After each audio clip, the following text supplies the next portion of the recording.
بسم اللہ الرحمن الرحیم الحمد للہ والصلاة علی اہلہا اما بعد۔ بہت سی بہنیں بیٹیاں ایسی ہیں کہ جن کے شوہر نے ان کے ساتھ بے وفائی کی، وہ شوہر جو ان کا واحد سہارا ہوتا ہے، جس شوہر کے لیے وہ اپنے ماں باپ تک کو چھوڑ دیتی ہے اور اس شوہر کو اپنا سہارا سمجھ کر وہ اپنا سب کچھ قربان کر کے آتی ہے، لیکن وہ شوہر اس کو ساتھ نہیں دیتا۔ اس کی ایک شکل تو یہ ہوتی ہے کہ شوہر کماتا نہیں ہے تو بیوی کو در در کی ٹھوکریں کھانا پڑتا ہے اور وہ وہاں سے کما کر لاتی ہے۔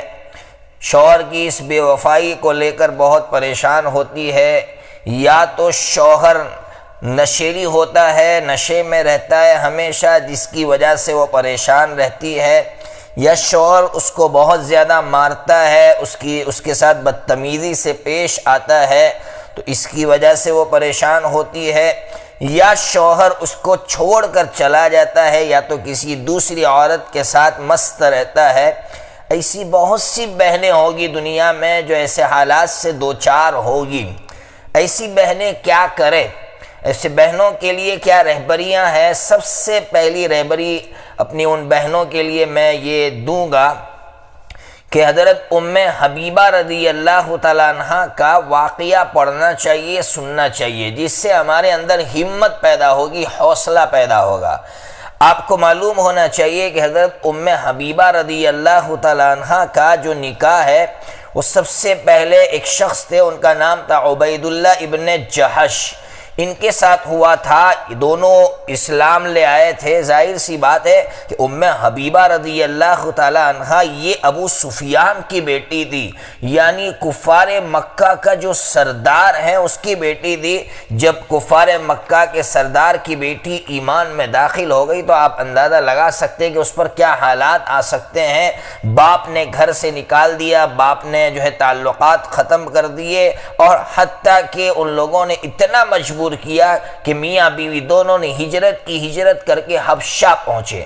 اب آپ دیکھنا آگے کیا ہوتا ہے ام حبیبہ رضی اللہ تعالیٰ عنہ کے ساتھ۔ ایک روایت کے مطابق وہ حمل سے تھی، وہ پیٹ سے تھی۔ جب حبشہ پہنچی آپ کے یہاں ایک بچی ہوئی جس کا نام تھا حبیبہ، اسی لیے آپ کو ام حبیبہ کہا جاتا ہے۔ آپ کے یہاں بچی ہوئی، بچی کی جب ولادت ہوئی، ایک عورت، ایک بیٹی سمجھ سکتی ہے کہ جب وہ حمل سے ہو اور اس کے یہاں بچی کی ولادت ہو تو کتنی تکلیفوں سے وہ گزرتی ہیں اور اس وقت اس کو سہاروں کی کتنی ضرورت ہوتی ہے۔ لیکن عین اس وقت شوہر نے اسلام کا دامن چھوڑ دیا، یعنی شوہر مرتد ہو گیا اور ایمان سے نکل گیا۔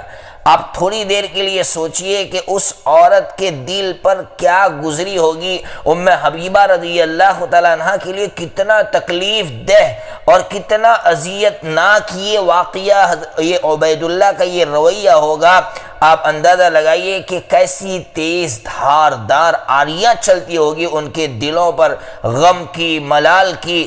اس سے آپ تھوڑا اندازہ لگائیے کہ جلا وطنی میں ماں باپ دوسرے تمام محبت کرنے والوں سے دور ایک شریف اور باحیا خاتون کے لیے اپنے شوہر کی بے وفائی، بدمستی، فتنہ انگیزی یہ کسی قیامت سے کم نہیں تھی۔ ان کی شخصیت کو توڑ دینے کے لیے اور ان کے مزاج کو بدل دینے کے لیے یہ حادثہ کافی تھا، لیکن حضرت ام حبیبہ رضی اللہ تعالیٰ عنہ نے صبر سے کام لیا۔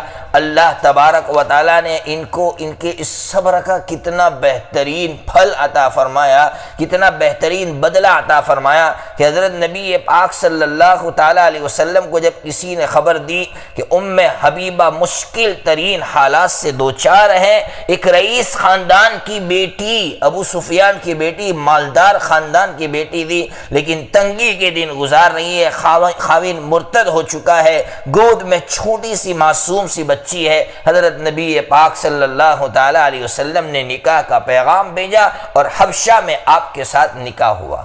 اس لیے میں اپنی ان بہنوں سے کہوں گا کہ اس واقعے کو اپنے سامنے رکھیں کہ ایک عورت پر کیسے حالات آئیں اور کس طرح اس نے صبر و تحمل کے ساتھ کام لیا۔ ہماری وہ بیٹیاں، وہ بہنیں بھی صبر و تحمل کے ساتھ کام لے، لیکن اس کے ساتھ ساتھ کیا کرنا ہے؟ سب سے پہلا کام یہ کرنا ہے کہ وہ دعا مانگتی رہے اپنے شوہر کے لیے۔ کیا دعا مانگے؟ ترمذی شریف کے اندر یہ دعا ہے، اللہم اجعلہ ہادیا مہدیا، اللہم اجعلہ ہادیا مہدیا۔